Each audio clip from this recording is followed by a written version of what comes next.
hari ini orang yang tidak ada kode daripada Sayyidina Ali, tidak ada kode daripada Sayyidina Husain, apa dulunya saja itu dia masih diterima dengan Rasulullah sebagai bagian keturunan Muhammad. Ini adalah menyakiti hati Rasulullah Muhammad SAW.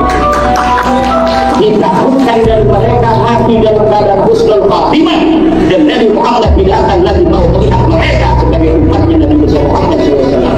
Orang-orang yang menyakiti keluarga Rasulullah adalah orang-orang yang hari ini menerima atau menjadi sebagai keturunan baginda Nabi. Ini jelas menyakiti Rasulullah Muhammad SAW.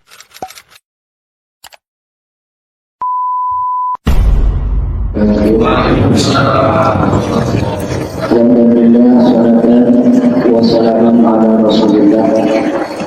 Amma ba'du, para sahabat fadhil, para ketua kita bersama dari majalahnya Sultanul Mujahidin fi Jawa Al-Garbiyah di Haji Ja'far Shadiq, maka Allah itu hayatin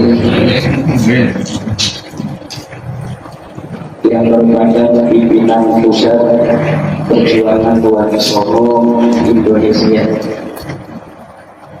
Juga bagus Mogi Nurfatin Satya Tirtayasa yang juga wakil ketua umum pimpinan pusat perjuangan Wonosobo Indonesia. Dan Ken Ibn Pramendra, Sekretaris Jenderal Perjuangan Wonosobo Indonesia. Soal Bismillah,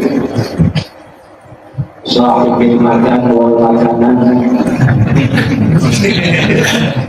Sultanul Mujahidin Asani, para ketua kita bersama,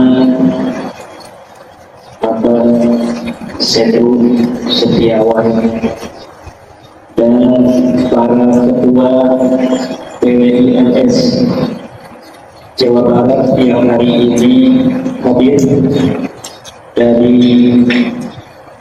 pimpinan daerah PWILS Kota Bekasi, pimpinan daerah PWILS Kabupaten Bekasi, pimpinan daerah PWILS Kabupaten Karawang, pimpinan daerah PWILS Tasikmalaya, pimpinan daerah PWILS Majalengka, pimpinan daerah PWILS Kuningan, pimpinan daerah PWILS Bogor, pimpinan daerah PWILS Sukabumi, pimpinan daerah PWILS Bogor, pimpinan daerah PWILS Kota Sukabumi, dan pimpinan daerah PWILS Kabupaten Indramayu yang masih jalan 2 kabupaten, dari Kabupaten Cirebon dan dari Kabupaten Sukabumi. Satu lagi dari pimpinan daerah Kabupaten Purwakarta dan pimpinan daerah Kota Depok. Alhamdulillah, ini berarti sudah 13 kabupaten yang sudah terbentuk pimpinan daerah di Provinsi Jawa Barat. Di Provinsi Jawa Barat itu ada 27 kabupaten dan kota. Kita baru terbentuk 13 kabupaten. Mudah-mudahan dengan terpilihnya secara musyawarah mufakat oleh tim karakter yang dibentuk oleh Ketua Umum yang mulia Dr. Haji Abbas Wili Haji, yang telah menetapkan dengan suara bulat atas izin Allah Subhanahu wa Ta'ala bahwa Abang Kiai Haji Setiawan atau yang kita kenal dengan Abang Setu, Allah takdirkan untuk menjadi Ketua Pimpinan Daerah PWILS Provinsi Jawa Barat. Kita berharap kepada Allah Subhanahu wa Ta'ala, Jawa Barat yang diberkahi oleh Allah ini akan menjadi percontohan di Nusantara, di Indonesia. sebagai sebuah daerah yang terlahir secara natural, sebagai daerah yang tidak pernah dikuasai oleh bangsa di Nusantara lainnya, dengan peperangan tidak pernah dikuasai. Dengan Mataram katanya pernah, itu bukan dengan peperangan, itu menyerahkan diri untuk mengurangi konflik, menghindari peperangan. Maka disebutlah daerah Pasundan waktu itu dengan daerah Parahyangan, yang artinya menyerahkan untuk adanya ketentraman, kedamaian yang ingin dicapai oleh orang-orang tua kita dulu di daerah Pasundan. Majapahit yang begitu besar ini tidak bisa menguasai tanah Pasundan. Kenapa itu bisa? Karena memang Jawa Barat adalah daerah yang merupakan tertua di Nusantara ini. Bahkan Sundaland itu mencakup seluruh Nusantara, bahkan lebih dari Nusantara. Nusantara itu kan hanya Malaysia, Indonesia, Brunei, Singapura, Thailand, Filipina. Itu dulu Sundaland itu lebih dari itu. Walaupun pulau ini kita namakan Pulau Jawa, tetapi Pulau Jawa itu berada di Sundaland. Oleh karena itu penting buat masyarakat kita Jawa Barat agar memiliki kembali nilai kebanggaan leluhur atas sejarahnya yang luar biasa. Oleh karena itu segala bentuk dari orang-orang asing yang ingin menjadikan masyarakat Jawa Barat sebagai budak harus dilawan dengan sekuat tenaga.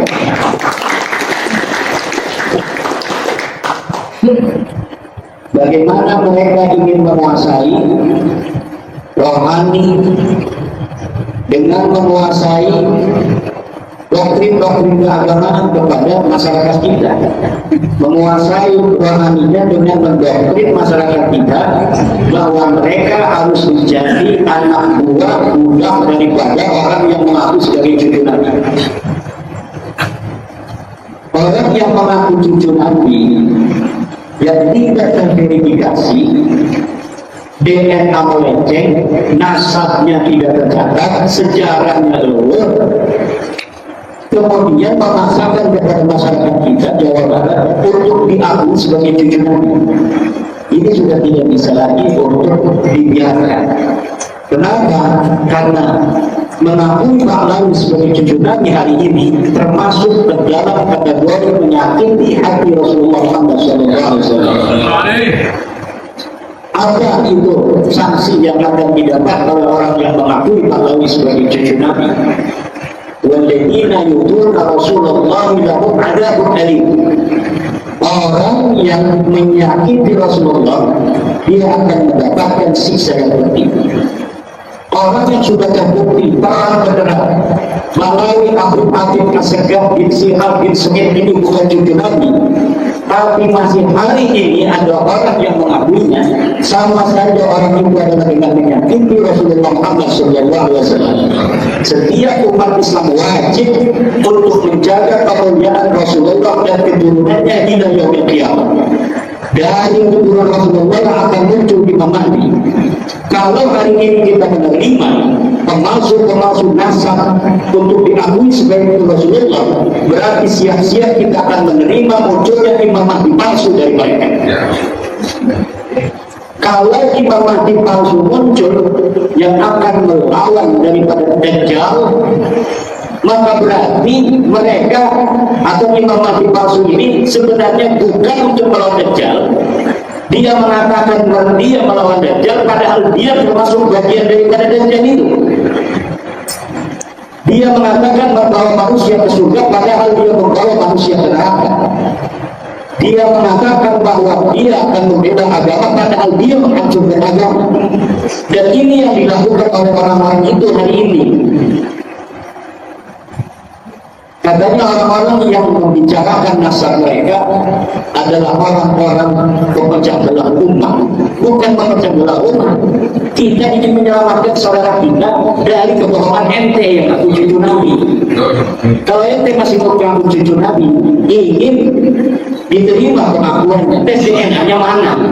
Kitab nasabnya abad 8 mana? Kitab nasabnya abad ke-7 mana? Kitab nasabnya abad ke-6 mana? Kitab nasabnya abad ke-5 mana? Abad ke-4 mana? Tidak ada. Orang hari ini diwajibkan untuk menerima mereka cucu Nabi dengan husnuzon, tanpa ada data, tanpa ada sejarah, tes DNA-nya G yang melambangkan mereka itu bukan orang Arab. Dan bagaimana cucu Nabi bukan orang Arab?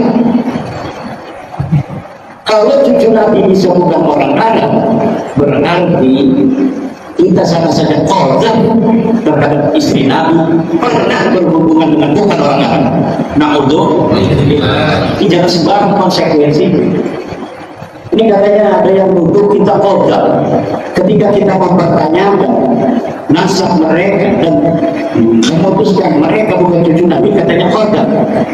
Korban pada siapa? Yang korban itu adalah orang-orang yang DNA-nya G kemudian diakui sebagai keturunan Nabi, sementara Nabi Muhammadnya J1. Itu dia yang kotor menuduh istri Rasulullah berzina. Na'udzubillah, subhanallah. Ini konsekuensinya berat sebenarnya. Sudah jelas secara ilmu biologi, anak dan ayah harus sama. Kalau hurufnya J1 kalau dia turunan bangsa Arab, kakeknya juga harus J1, buyutnya juga harus J1. Jaga wareng kerbak balu udah gantung siurnya itu harus J1. Sampai Sayyidina Husain harus J1, sampai Sayyidina Ali harus J1, Abu Thalib harus J1. Nah kemudian hari ini ada orang yang ngaku keturunan Sayyidina Ali, keturunan Nabi Muhammad, ngaku grupnya G, kemudian diterima oleh kita. Ini adalah qadar kepada leluhur daripada Rasulullah sendiri atau salah satu di antara istri-istri mereka. Bisa istrinya Sayyidina Ali, na'udzubillah. Bisa istrinya Rasulullah, na'udzubillah. Bisa istrinya Abu Thalib, na'udzubillah.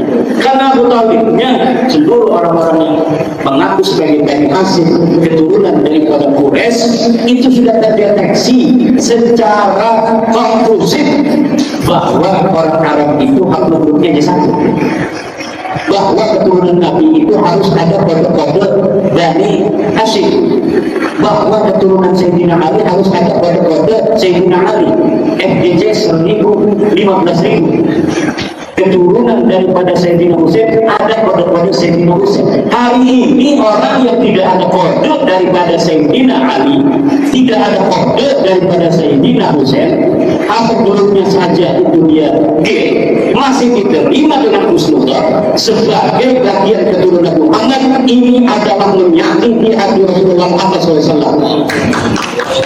Ditakutkan dari mereka mati dalam keadaan husnul khatimah, dan Nabi Muhammad tidak akan lagi mau melihat mereka sebagai umatnya Nabi besar Muhammad SAW. Orang-orang yang menyakiti keluarga Rasulullah adalah orang-orang yang hari ini menerima Habib G sebagai keturunan baginda Nabi. Ini jelas menyakiti Rasulullah Muhammad SAW. Itu dari tes DNA. Dari kitab nasab tidak ada sama sekali. Sebelum mereka mengaku di abad 9, abad 995, mereka mengaku jadi cucu Nabi, bikin kitab namanya Al-Ghurfatul Musyiqah. Sementara keluarga Nabi dan keturunannya sudah dicatat sejak abad kedua Hijriah. Abnaul Imam Isra Wasa 199 Hijriah, abad kedua dicatat oleh Ibrahim Toba. Siapa saja keturunan dan cucu Rasulullah. Padahal baru 150 tahun Nabi Muhammad wafat. Kemudian dicatat di abad kedua, dicatat di abad ketiga, dicatat di abad keempat, kelima, keenam, terus sampai abad ke-9. Dan di abad ke-9 Ummatul Talib dan Kubra itu mencatat keturunan Nabi tapi tidak mencatat Ba'lawi ini sebagai bagian daripada keturunan Nabi Muhammad. Itu masih di abad 9, karena masih disitulah mereka mulai mengaku 95, Umdatul Talib itu 820-an. Itu 820 belum dicatat sebagai cucu Nabi. Kemudian beberapa puluh tahun kemudian mereka menulis sendiri bahwa mereka turunan Nabi. Dan itu pun bukan di dalam kitab nasab. Kitab nasab yang pertama mencatat mereka itu abad ke-10 An-Nafa Al-Hambaliyah. Kemudian Tuhfatul Talib abad ke-10 baru mencatat Ali sebagai keturunan Nabi, dan itu pun dikatakan dalam kitab itu tidak berdasarkan kitab sebelumnya. Cuma saya nemu kertas satu lembar yang mengatakan mereka turun Nabi, saya catat. Jadi ini kita tambahkan Al-Hambaliyah dan Tuhfatul Talib itu tidak bisa dijadikan referensi karena pengakuan dia sendiri dalam kitabnya bahwa saya mencatatnya hanya mawajadu fi ba'dit ta'alim, apa yang aku temukan dari secara kertas saja, bukan berdasarkan kitabul usul, kitab-kitab yang ada sebelumnya. Jadi kalau misalnya kitab Tuhfatul Talib ini ditanya dari mana dia mendapatkan kabar bahwa yang namanya Ali keturunan Nabi, dari kitab nasab mana coba referensinya? Tidak ada. Karena kitab-kitab nasab mulai dari abad ke-8 sampai ke bawah hanya mencatat anaknya Ahmad bin Isa itu 3, Muhammad, Ali, dan Husain. Lihat di dalam kitab abad ke-5 Muntaqidah At-Talibiyah, lihat dalam kitab Asy-Syajarah Al-Mubarakah, kitab nasab yang lebih tua tidak mengkonfirmasi mereka sebagai turunan. Lalu kiai-kiai sekarang ini sekarang yang membela nasab Balawi ini seperti pengarang kitab Al-Usam Al-Maslul ini nulis kita ini dari Sukabumi. Apakah di dalamnya ada dalil-dalil dari kitab nasab abad ke-8, ke-7, ke-6, ke-5? Tidak ada sama sekali. Dia menulis pembelaan terhadap Balawi hanya dari kitab-kitab pengakuan Balawi, kitab-kitab Balawi sendiri. Dan kitab ini Al-Musamul Maslul ini sudah saya jawab dalam kitab saya berbahasa Arab, I'anatul Ahyar fi Jawadi Abdillah Muhna. Silakan dibaca kitab. Kalau ini kitab bahasa Arab tapi bahasa Indonesia, ada bahasa Indonesia. Kalau kitab saya itu kitab bahasa Arab Khalisan Muflisan, jadi bahasa Arab saja. Untuk apa? Untuk para kiai-kiai. Kalau ditanya Ahmad bin Isa kiamat, makamnya ada. Di dalam kitab ini ada gambarnya beliau dengan makamnya Ahmad bin Isa. Ini makam Ahmad bin Isa, menunjukkan bahwa Ahmad bin Isa itu ada karena makamnya ada. Dan dijawab oleh Lutfi bin Yahya, ini makamnya. Maka palsu hari ini bisa ada, sebenarnya orangnya tidak ada. Jadi nggak usah kita yang jawab tentang masalah makam. Lutfi bin Yahya bisa jawab, dia bisa menciptakan makam-makam yang orangnya dulu tidak ada. Ya kan? Makam itu Bapak, makam-makam itu ada yang palsu, ada yang benar. Makam itu siapa orang bisa bikin makam. Ada orang belum tahu keturunannya siapa ke atas. Hari ini tinggal bikin makam-makam aja di tengah hutan. Dia bikin silsilah saya bin Jamron, bin Jamrun, bin Jamron, bin Jamrin. Lalu kita bikin di hutan Kalimantan 1 Jamrun, dibikin tanggalnya, dibikin bahwa dia sultan masa lalu. Kemudian di hutan Sulawesi kita bikin lagi makam 1. Lalu diurut, ini makamnya di Kalimantan, ini makam di Sulawesi. Bisa saudara. Dan itu yang terjadi dengan Ahmad bin Isa yang ada di Yaman. Ahmad bin Isa orang Madinah dan dia tidak diketahui makamnya. Siapa orang yang bisa menunjukkan dalil satupun dari kitab-kitab masa lalu yang ada di sekitar Ahmad bin Isa itu dinyatakan ada eksistensi, yaitu di abad ke-3 dan ke-4, yang mengatakan Ahmad Isa pernah hijrah ke Yaman, ke ayat. Tidak ada. Sampai abad ke-9 sampai Ali As-Sakran menciptakan sendiri bahwa Ahmad bin Isa pergi ke Yaman. Kemudian dia mengatakan anaknya tambah 1 Ubaid jadi 4. Kitabnya kitab apa? Al-Qur'anul Musim di abad ke-9 Hijriah 890. Ditanya adakah kita abad ke-8 yang mengatakan Ubaid itu sebagai cucu Nabi? Tidak ada. Kita nasabi abad ke-8 tidak ada. Kita nasabi abad ke-7 tidak ada. Kita nasabi abad ke-6 tidak ada. Kita nasabi abad ke-5 tidak ada. Kita nasabi abad ke-4 di mana Ubaid itu hidup tidak ada. Nah, kalau tidak ada demikian, lalu berdasar apa Anda kiai-kiai itu menerima Bahlawi ini sebagai cucu Nabi? Tidak ada dalil. Anda melawan Al-Quran, melawan perintah Allah, wala taqfu ma laysa laka bihi ilmun, dan jangan kau ikuti sesuatu yang kau tidak ada ilmu di sana. Ini dosa besar ini para kiai-kiai mengakui Bahlawi sebagai cucu Nabi, dosa besar dan mungkir. Jadi alaihi nar illam yatubu. Kalau tidak tobat, yakinnya mereka neraka. Kenapa? Karena sudah jelas 1 tambah 1 2. Dia katakan 22. Pokoknya 1 tambah 1 22. 1 tambah 1 itu 2, 2-nya 1. Ini bisa. Saya husnudon bahwa 1 ini sebenarnya 11. 1 yang satunya sebenarnya 11. Jadi 11 tambah 11 itu 22. Tidak bisa, ini sudah nyata 1. Ininya tambah 1. 1 tambah 1 2. Tidak bisa. Kita husnudon 1 ini sebenarnya ada di sampingnya angka 1 lagi. Jadi 1 itu 11 tambah 11 dengan 22. Ini orang yang model begini sama dengan orang yang hari ini menerima Bahlawi sebagai cucu Nabi. Diskusi mereka diminta dalil Allah, tapi mereka menganggap orang-orang yang membaca bahasa Bahlawi bukan keturunan Nabi, dia yakin itu sebagai orang-orang pemecah belah umat. Yang pecah belah umat Rasulullah itu ente. Yang bahalnya nanti di hari kiamat orang akan menjadi bingung, orang akan menjadi tidak bisa membedakan mana Imam Mahdi asli dan mana Imam Mahdi palsu. Jangan-jangan mereka tidak percaya ada Imam Mahdi. Dikatakan di dalam ajaran Ahlussunnah wal Jamaah bahwa nanti di hari kiamat Imam Mahdi itu akan keluar dari mana? Dari keturunannya Rasulullah Muhammad SAW.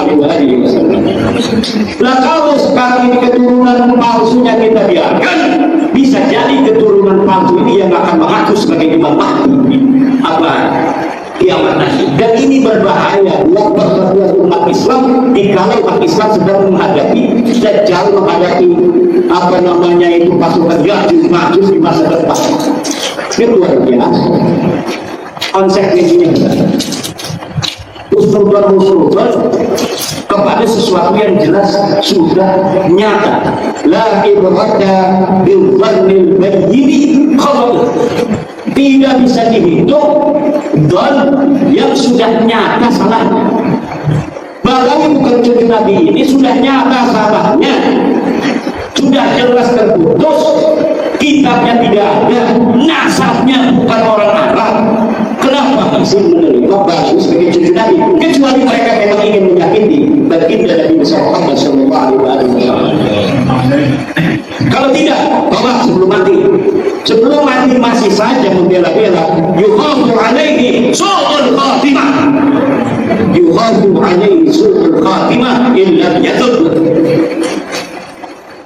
Liman qabila anna Bahlawi min dirati Rasulillah yukhafu alaihi su'ul khatimah illa yatub. Hala. Insyaallah yukfar. Kalau tidak tobat bahaya. Kecuali belum ada dalil. Dulu orang-orang tua kita insya Allah masuk surga itu. Dulu sebelum tahun 2022 orang yang mengakui Bahlawi sebagai cucu Nabi mati mengakui sebagai cucu Nabi, insya Allah diampuni. Tapi setelah tahun 2022 siapa saja yang mengakui Bahlawi sebagai cucu Nabi kemudian dia mati dalam keadaan membela Bahlawi sebagai pengakuan sebagai cucu Nabi, yuhafu alaihi su'ul khatimah. Bahaya urusan ini. Kenapa? Karena memang sudah tidak ada celah sedikit pun bisa dikatakan Bahlawi sebagai cucu Nabi. Bahaya. Tidak ada satu pun celah. Dulu yang pertama kali saya masih bisa mengatakan ini adalah penelitian bisa salah, tetapi dia dialektika selama 2 tahun ini mengerucut pada suatu kesimpulan bahwa memang mereka ini betul-betul mengfabrikasi dan menciptakan nasab itu di abad 9 sebelumnya sama sekali tidak ada. Ini yang tugas kita di Jawa Barat ini adalah untuk memberikan pemahaman ini. Wah, katanya Nabi mau memecah belah umat. Ya, Nabi Muhammad datang ke Arab Saudi, di Saudi, ketika membawa kebenaran Islam, ya tentu ada yang menerima dan yang menolak. Yang menolak dari Bani Hashim ada Abu Lahab, pamannya Nabi. Yang menerima dari keluarga Nabi ada siapa? Hamzah, Abbas, berperang mereka. Tapi ujungnya Uja al-haq wa zahaq al-batil, innal batil kana zahuqa. Yang benar pasti menang. Yang menang pasti benar. Enggak, yang benar pasti menang. Kalau orang batil menang itu sebentar, tapi ujungnya dia akan hancur. Al-Quran yang mengatakan bahwa ja'al haqqa wa zahaqal batil innal batila kana zahuqa. Ini yang harus ditanamkan kepada para pengurus Jawa Barat, pengurus wilayah, pengurus DPD, bahwa kita ini walaupun orang-orang lemah ilmu, lemah duit, tetapi tugasnya mirip sama Rasulullah, mirip dengan para sahabat-sahabat masa lalu, melawan orang-orang kufar Makkah, melawan orang-orang musyrikin Makkah yang luar biasa. Mereka menguasai sumber daya di Makkah waktu, baik sumber daya ekonomi maupun menguasai sumber daya kepemimpinan. Tetapi Rasulullah munfaridan, sendirian saja pertamanya dengan keyakinan yang luar biasa. Kemudian istrinya ikut, kemudian siapa? Imam Ali, ponakannya, bukan ponakan, sepupunya ikut, kemudian Abu Bakar ikut, kemudian Sayyidina Umar ikut, lama-lama kemudian banyak dan akhirnya menjadi kekuatan di dunia hari ini yang paling tinggi dari sisi keyakinan kepada Tuhan adalah di antara agama Islam.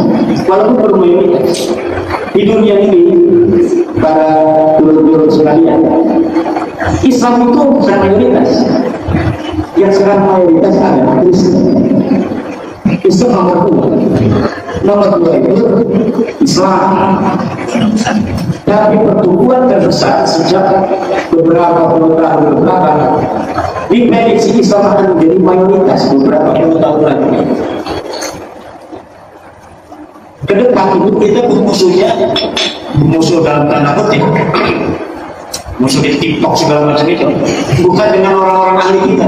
Kayak sekarang kan Ustaz Marki itu debat-debat dengan orang Kristen, dengan orang Protestan, dengan orang Katolik.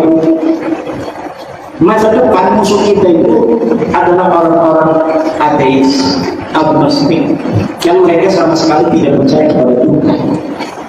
Di TikTok mulai hari ini, di YouTube mulai hari ini, orang-orang ateis muncul. Mereka pertama ingin mendapatkan kesamaan hak di negara Indonesia, bahwa walaupun negara kita ini berdasar Pancasila dengan sila pertama yang ketuhanan yang Maha Esa, tetapi orang-orang ateis itu diberikan hak cukup. Nah, ini ke depan musuh kita ini adalah orang-orang ateis. Maka peradaban, ilmu pengetahuan, waliyah sosial yang dulu dipersiapkan untuk melawan orang-orang ateis, ini akan bermanfaat kembali. Ini harus diasah. Untuk apa?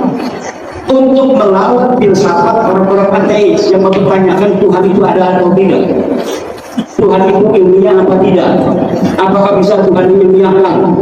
Nah, ini nanti yang akan terjadi dengan anak-anak kita ke depan.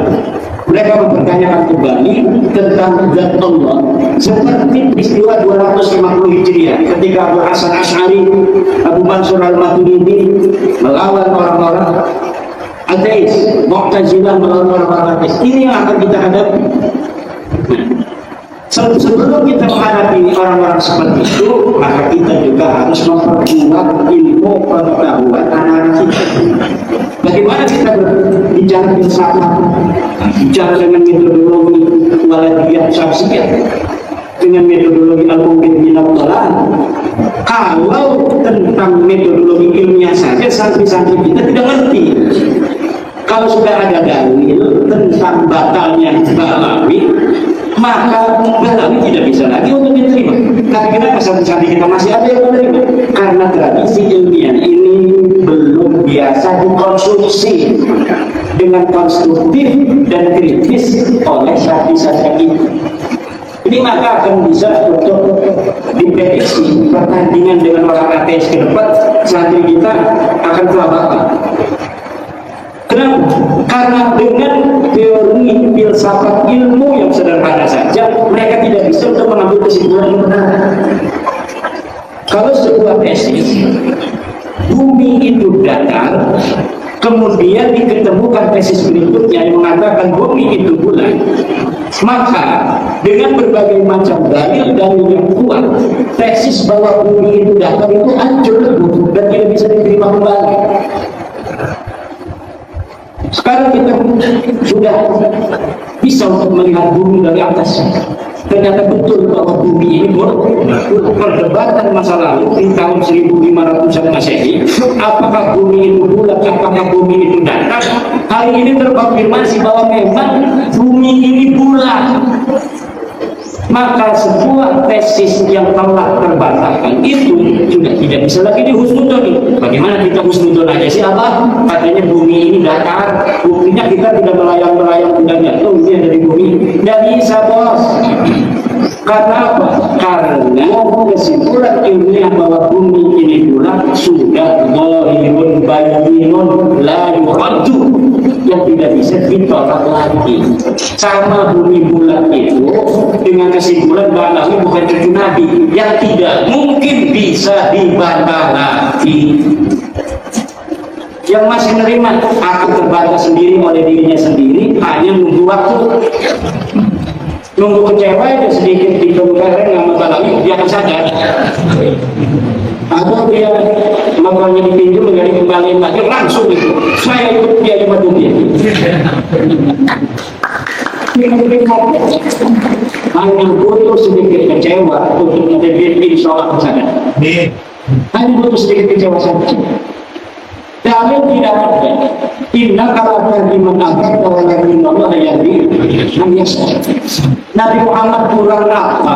Beliau adalah orang yang sangat dikasih Allah. Tapi asli Rasulullah.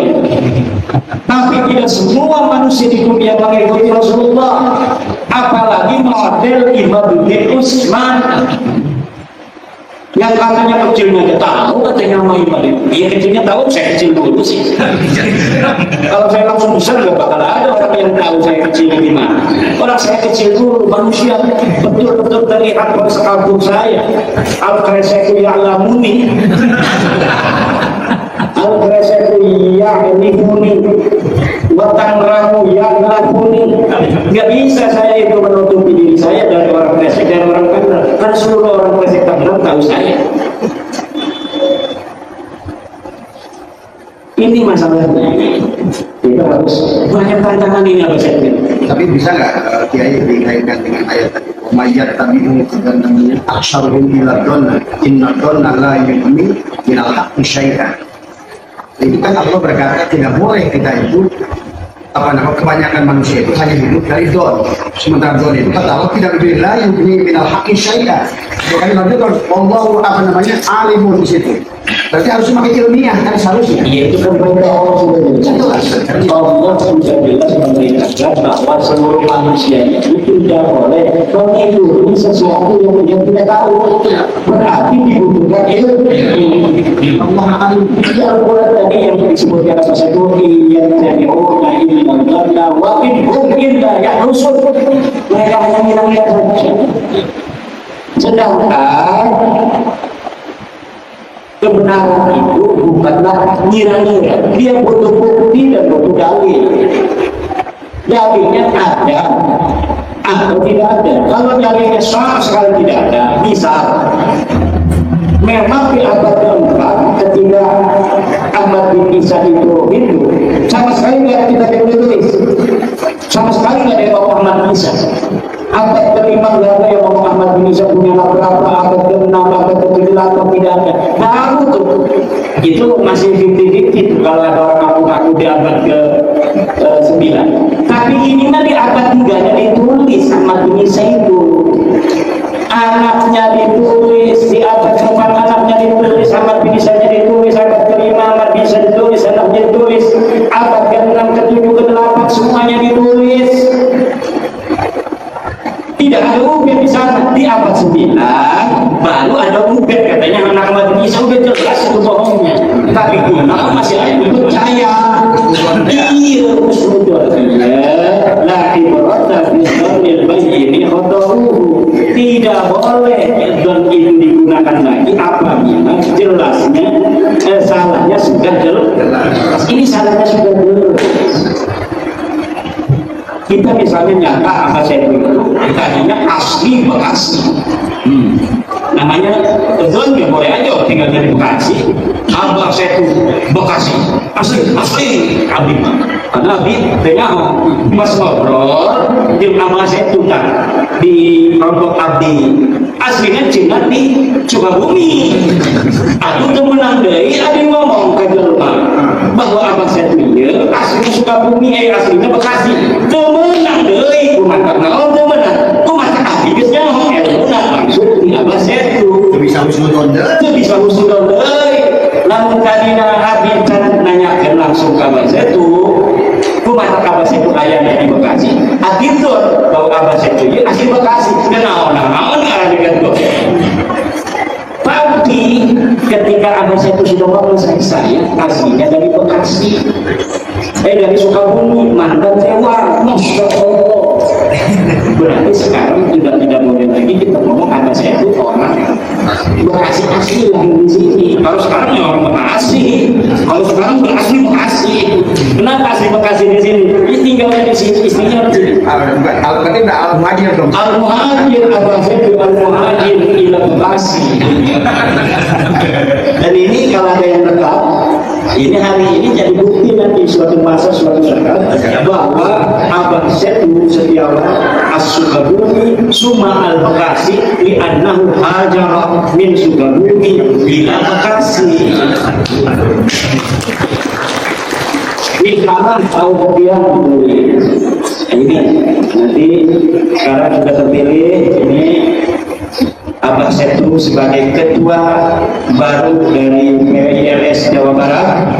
Saya berharap adanya keterpilihan dari Abah Setu ini akan membawa semangat baru bagi Jakarta, dan tolong ini yang baru 13 kabupaten supaya jadi minimal 20 kabupaten dalam waktu 6 bulan. Jadi tugas dari saya sebagai ketua Karadeker tim pemilihan ketua PWILS Jabar yang hari ini sudah konklusif bahwa Abang Setu sebagai ketua Jabar memohon kepada ketua terpilih dan jajaran nanti agar dalam waktu 6 bulan dari 27 kabupaten kota ini 20 kabupaten sudah terbentuk PWILS demi Tanjung. Karena ini bagi-bagi tantangan ya di pemuda Bekasi lautan ayah mau ngajual cina ayah mau mager di Tangerang ayah di Bekasi ayah di Tangerang 360 bidang laut di sertifikat di Bekasi 250 hektar laut di sertifikat. Ini sudah luar biasa ini. Apa tujuan mereka itu ya? Ilmu laut dikuasai. Apa lebih murah dia itu ya? Kalau beli di Bekasi kan mahal itu di Bekasi. Tapi di Tangerang kan masih murah itu tanah. Tapi mereka mau juga di laut. Padahal itu kedua dia sudah beli tanah itu di mulai Kosambi sampai ke Puncak itu ribuan hektar tanah darat ribuan hektar. Ada PSN nih 1.700 hektar mau diambil juga, kan lumayan dia juga menyiapkan sarana sosial, sarana umum. Nanti sarana umumnya dari tanah PSN ini. Jadi dia ini haji mumpung, dia beri tanah ribuan hektar, tapi nanti dia tidak menyiapkan wisata untuk umat, untuk masyarakat dari tanah dia yang dia beli. Tapi dia fasilitas sosialnya, pasum dan pasosnya itu nanti dari PSN itu, tanah rakyat, tanah asli dari masyarakat Tangerang itu. Nah ini pintar, makanya jadi pengusaha itu pintar. Cuma sayang, ini dia sudah beli ribuan hektar di sawah itu di darat, PSN tengah itu dikuasai, laut juga mau dikuasai. Dan ini yang hari ini kemudian memicu gejolak di Tangerang. Nah, kalau menteri-menteri yang sekarang sih mungkin dia tidak ikut, tapi menteri dulu luar biasa. Bupati yang zaman dulu ikut-ikutan, getar-getar nih bupati Bekasi Bogor Tangerang, Sekda segala macam ini. Nah ini katakannya banyak jawabannya. Ya menteri-menteri ya secara bil jumlah sih banyak yang bagus, tapi banyak juga yang masalah. Dari anak buah Pak Prabowo ini, Pak Prabowo ini kan luar biasa semangatnya, anti penjajahan, tidak harus menunjukkan jadi bebas. Tapi beberapa menterinya ada yang bermasalah. Menteri utusan khusus kemarin datangnya di Senat, ngapain pemuda minta nasihat tentang kepemudaan kepada Rizik Syihab. Yang mau dinasihati dari Rizik apa supaya pemuda bisa teriak-teriak. Tidak apa ini perlu tinjau ulang. Kalau bisa ya diberhentiin aja, diberhentiin Raffi Ahmad dari urusan khusus presiden. Kurang cerdas. Jadi kan ilmu pengetahuan itu penting juga untuk pejabat-pejabat agar presiden kita ini mampu untuk menyelesaikan tugas-tugasnya. Nah kalau urusan khususnya melalui pembantu-pembantu yang kurang cerdas, langkah-langkahnya ini kurang cerdas, ya nanti akan menghambat presiden. Ada yang menghina tukang es, ada yang menghina tukang es teh, masalah buat presiden. Ada lagi yang gas LPG tiba-tiba nggak ada di masyarakat, di pasaran. Kebijakannya mungkin bagus tujuannya, tapi kurang cerdasnya ini kemudian membuat gejolak di masyarakat. Ini yang harus ditinjau ulang kembali di pembantu yang ini. Menteri Agama juga nggak bisa nurunin haji. Ongkos naik haji sebelum Pak Yakub itu 35 juta tahun 2020. Masyarakat bayarnya hanya 35 juta, dolarnya itu 15.000. Ketika Pak Yakub naik jadi 55 juta, 35 juta ya tahun 2020, waktu sebelum Pak Yakub jadi menteri. Ketika Pak Yakub, peninggalan Pak Yakub 55 juta, naik drastis, padahal dolarnya sama. Dulu 15.000, sekarang dolarnya 16.000. Nah sekarang menteri kita agama yang baru juga tidak bisa untuk mengoreksi kebijakan-kebijakan menteri agama yang lalu. Harusnya kalau tahun 2020 bisa 35 juta itu masyarakat membayar haji, harusnya tahun sekarang bisa dikoreksi kebijakan menteri yang dulu karena alasan COVID baru kemarin itu naik. Sekarang sudah tidak ada COVID. Kalau misalnya saya jadi presiden, saya akan perintahkan menteri agama dulu waktu sebelum COVID bayarnya masyarakat 35 juta itu pergi haji. Sekarang Anda jadi menteri agama harus jadikan ongkos naik haji 35 juta kembali, kalau tidak mundur. Karena menteri agama itu standar bahwa dia mampu untuk menjadi menteri agama atau tidak, itu yang paling terlihat adalah dari ongkos naik haji. Dan kemarin kita lihat ongkos naik hajinya masih 35 jutaan, hanya mundur sedikit aja segitu. Dan ini membuktikan dia tidak lebih baik dari menteri agama sebelumnya. Ini banyak sekali PR-PR kita yang apa namanya itu yang harus kita bereskan. Kita bukan hanya memberesi tentang masalah nasab, tetapi juga kita akan membantu siapapun presidennya agar presiden kita kawal untuk mampu memberikan kemajuan kesejahteraan kepada rakyat Indonesia. Selamat kepada ABS itu yang telah dipilih secara aklamasi berdasarkan secara sepakat sebagai Ketua PWI LS Provinsi Jawa Barat. Semoga dapat amanah pemerintahan rakyat Jawa Barat agar dimerdekakan dari penjajahan spiritual, dan kepada seluruh pimpinan daerah kabupaten yang sudah terbentuk dari 13 kabupaten, 1 komando untuk Jawa Barat, Abah Setu Setiawan. Insya Allah barokah manfaat dunia akhirat untuk kita dan anak cucu kita. Wallahu wal muwaffiq ila aqwamit thoriqin. Wassalamualaikum warahmatullahi wabarakatuh.